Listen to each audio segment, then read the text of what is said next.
Just think how, to his last breath, the Holy Prophet ﷺ steadfastly and unwaveringly held onto his claim of prophethood in the face of countless perils and so many enemies, detractors, and threateners. The persecution and hardship he endured for years seemed to preclude all possibility of success and were increasing day by day. His patient response to them clearly rules out any plans for material gain. On the contrary, the very moment he made his claim to prophethood, he lost even the little support he already had. With a single announcement, he made innumerable enemies and brought upon himself countless tribulations. He was forced into exile, pursued by bloodthirsty enemies, his home and property were destroyed, and repeated attempts were made to poison him. Those who were once his well-wishers turned against him, and friends became foes.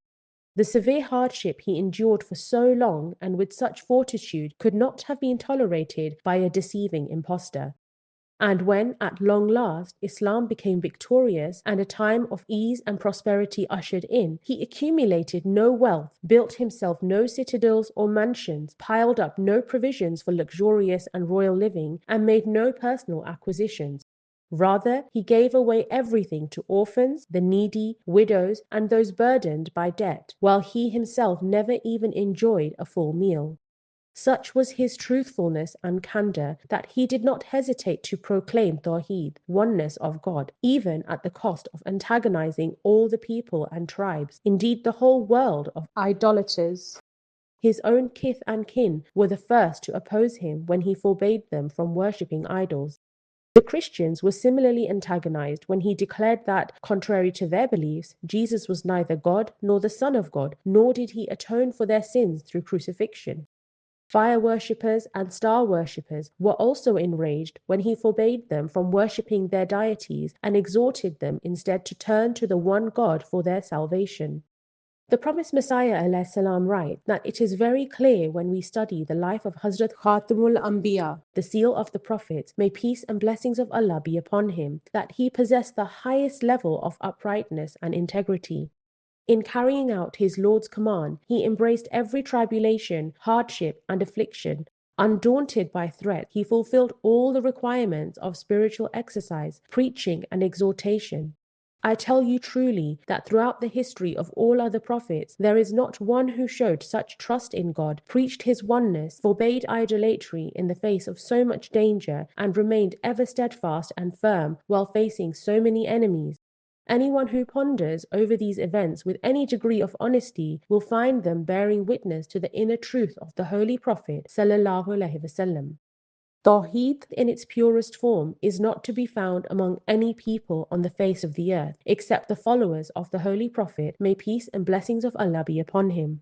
And there is no book upon the earth other than the Holy Quran that has firmly committed millions to this holy doctrine and that leads mankind to reverentially towards the one true God. People of every religion have created artificial gods for themselves, whereas the God of the Muslims is the one, eternal, and immutable God, whose attributes are the same today as they were before. All this goes to show the truth of the prophethood of the founder of Islam beyond any shadow of doubt, for it is only in his blessed person that the essence and purpose of prophethood is evidently fulfilled. Just as a creator is recognized through his creation, so do the wise and knowledgeable recognize this divine reformer by the reformation he has brought about. There are countless other signs to prove that the Holy Prophet ﷺ enjoyed divine support. For instance, is it anything less than a miracle that a poor, helpless, unlettered orphan came with such an enlightened teaching at a time when powerful nations prided themselves on their economic, military, and intellectual strength, that he rendered them speechless with his flawless logic and arguments and even pointed out the blunders of their so-called scholars and philosophers? And did he not, despite his vulnerable state, bring down mighty rulers and replace them with common people? If this was not a sign of divine help, then what else was it?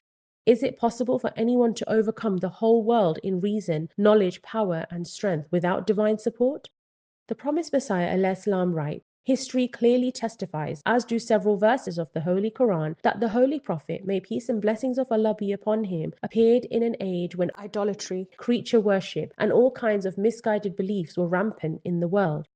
All people had forsaken the true principles and strayed from the right path, and the followers of every religious denomination were merely following the paths of their own invention.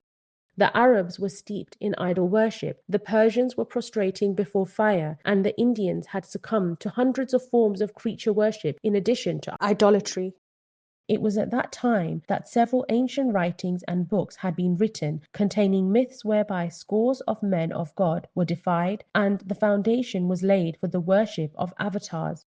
Christianity was in the worst state of all, according to the admission of Reverend Davenport and several other Western scholars. It had become severely tainted due to the immorality and faithlessness of its clergy, and its doctrines too raised not one or two, but several to the status of gods. The fact that the Holy Prophet ﷺ appeared at a time of spiritual decadence, when the need for a great spiritual physician and reformer and extraordinary divine guidance was keenly felt, and with his advent lit the world with the light of Tawheed and righteous conduct, doing away with idolatry and creature worship, which is the mother of all evils, is clear evidence that not only was he a true prophet of God, but was the greatest of all prophets. His truth is evidenced because in those times of darkness, the law of providence demanded a light bearer, and God's own eternal practice required that he should send a true guide into the world. It is God's eternal law that when suffering and hardship reach their extreme, his mercy is aroused and he creates the means for the alleviation of the world's woes. For example, when drought causes a severe famine and people are about to perish, God, the noble, causes rain to fall. When there is an epidemic and thousands begin to die, he causes some means for purifying the air or some remedy to be found. When a nation is in the grip of a tyrant, he is ultimately replaced by a just and benevolent ruler. In the same way, when people forsake the path of God and renounce Tawheed and worship of God, he raises someone whom he grants perfect vision and honors him with his word and revelation, in order to guide mankind and bring about a reformation of the evil that has occurred. The truth is that God is the sustainer on whom depends the existence and continuity of the universe. He does not deprive his creatures of his benevolent attributes, nor does he suspend them.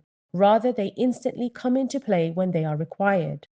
His Holiness, may Allah be his helper, said that even today many youngsters will ask the question, who created God? The promised Messiah ﷺ has explained that God is in fact the primary and ultimate source of all things. He himself is the creator and is not created as his attributes are infinite.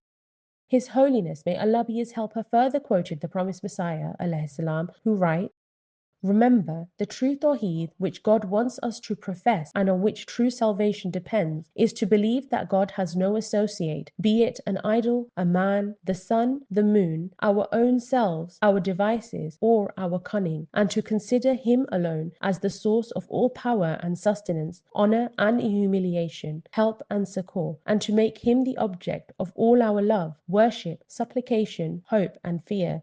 Hence, no concept of Tawheed is complete without the following three aspects.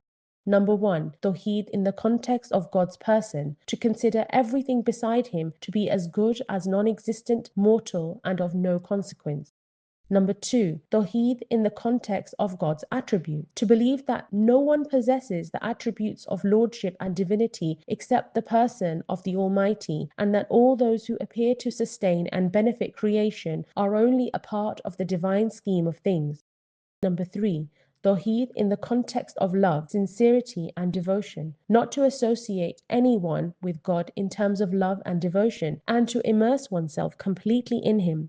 The Jews had lost the true concept of Tawheed, one that forms the basis of salvation and comprises these three aspects. Their misconduct clearly testified that their belief in God was merely verbal, while in their heart of hearts they did not believe in him. We must endeavor our utmost to spread the message of the unity of God, that we may act upon the mission which the promised Messiah ﷺ was sent to complete, the message of the unity of God brought by the Holy Prophet ﷺ, which he was sent to uphold, and that we too may be those who spread it to the world. This is the only means for the salvation of the world. There is no other way.